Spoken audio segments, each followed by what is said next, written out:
Journal entry के rules confusing लगते हैं?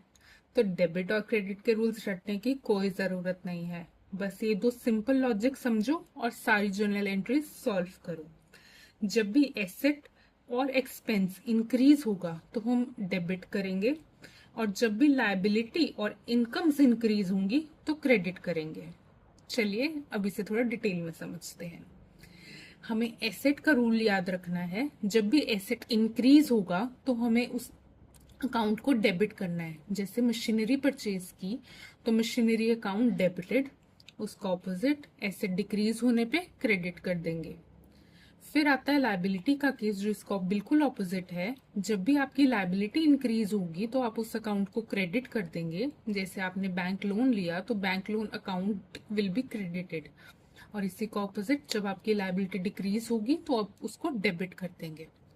एक्सपेंस के केस में आते हैं तो एक्सपेंसेस में जब भी आपका एक्सपेंस इंक्रीज होगा तो आप उसे डेबिट करोगे। जैसे सैलरी का अगर आपको एक्सपेंस बुक करना है तो आप सैलरी अकाउंट डेबिटेड रखोगे, और जब आपका एक्सपेंस डिक्रीज होगा तो आप उसे क्रेडिट करोगे।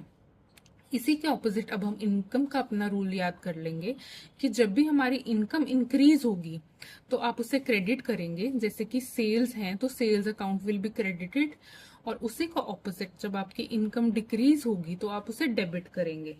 है ना आसान? बस ये याद रखो और आपकी सारी जर्नल एंट्रीज आराम से सॉल्व हो जाएंगी। अकाउंटिंग को रटना नहीं, समझना है। Follow finance with C Shweta for simple accounting concepts. आप इसका पार्ट 1 देख सकते हैं for English version. Thank you.